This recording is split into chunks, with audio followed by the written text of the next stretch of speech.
In this video I'm covering the game between Fabiano Caruana and David Howell from round 5 of Grand Swiss.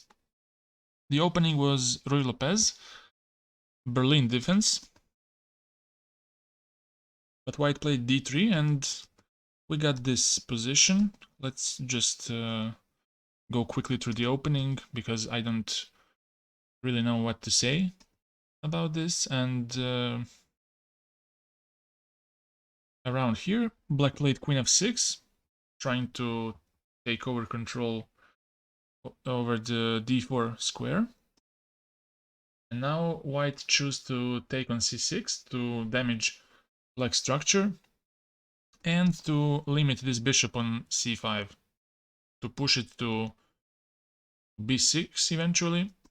And after black took, now important was e5 first. And after queen g7, cd, bishop b6, and now a4, trying to put pressure on the bishop. Black plays a5 here and knight c4, trying to provoke either capture on e5 or to push d5, which would weaken the c5 square for black. Black plays bishop e6, attacks the knight, and now he wants to provoke this exchange, because even if you take on d6, black can take on g3 and play rook d8 and get back the pawn. So white chose to just play rook c1 here, and black took hg and took on c4. Even though black has a bishop pair versus knight pair, you cannot really utilize these bishops. Bishop on b6 is a big problem. It's not developed properly, it doesn't do much. And d6 pawn is also one of the weaknesses in the position besides c6.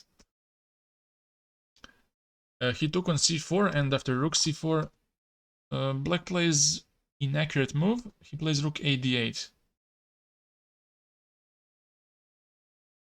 And now if white takes on c6, black can take on e5, and if knight takes, bishop takes d4.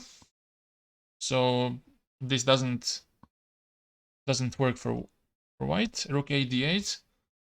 Instead of this move, black could play c5 here to try to break the center. And if white plays d5, then black is going to capture the pawn on e5. The bishop on b6 is now very bad, but at least black has a pawn for it. And also he can put pressure on the d5 pawn at some point, and also the bad bishop on b6 is because of the rook on c4. So they kind of hold each other. If the rook moves from c4, then black can maybe even sacrifice the pawn by pushing c4 and opening up his bishop. And in case of rook e1 here, black can play f6, and if white wants to play knight d2 to get his knight to e4, then black can push f5. And in case of g4, he might even play rook d8 to put pressure on the d5 pawn. So after rook c4, c5 was the best option.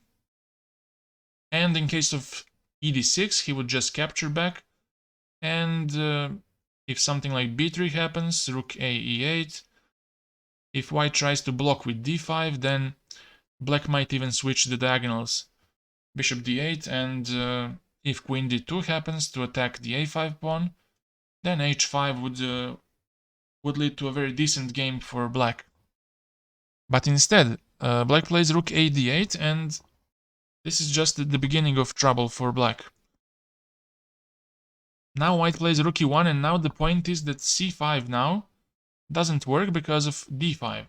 Now the e5 pawn is not hanging because you can just capture it and continue pressuring with this bad bishop on b6. And if he plays rook f8 here, then with rook c4 you continue holding the e5 pawn, and If he takes, knight takes, and you can then play knight c4 on the next move, which is very good for white. So instead of that, Howell played rook f8, and now Fabiano took on d6. Rook e1, queen e1, and now rook d6. And now small tactics. Rook takes c6. And white got the pawn from this small combination. Now the d4 pawn is not for free because of queen e4 check. And capturing the bishop. So black has to play something like queen g6 like he did in the game. And now queen d7 was played by Fabi. Taking on g6 wouldn't be the best option because of after king g6, black's king would be too close to the action and those pawns on the queen side might be vulnerable. After g4, king f6, king would go to f1, king e6, and now after king e2 he would push f5 and the position would be rather unclear. Probably equal, because if he captures, king takes, and now the threat is just to go h5, g4, and maybe even to create a passed pawn on the king side. So Fabi just chose to play queen d7, keep the queens on the board, and at some point to play knight e5. Black played king g7, knight e5 immediately, and now Howell lost his patience and played queen e6.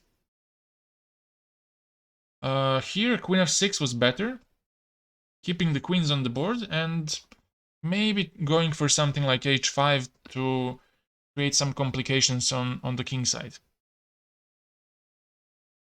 But instead, he played queen e6, which allowed Fabi to enter this endgame, and after knight c4, he played king f6.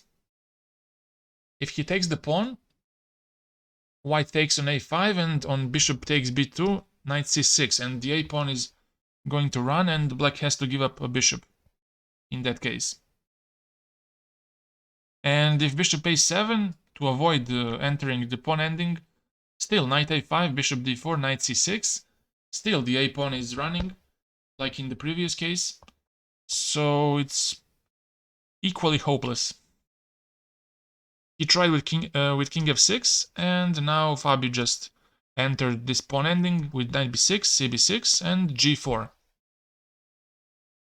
Now his plan is simple. He wants to go g3 and f4 to create a passer on the king side.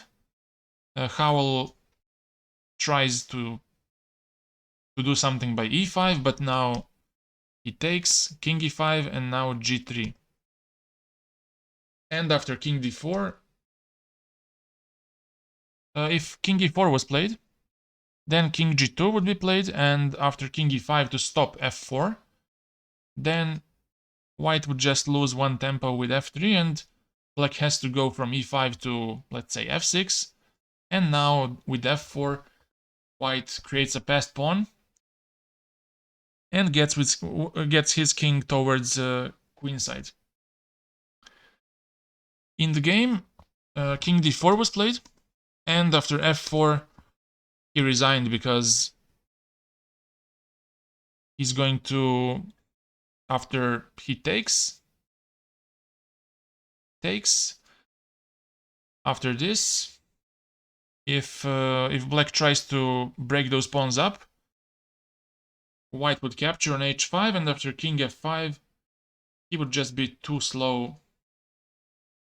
Those pawns would be picked up, and with 2 pawns, white would win the game.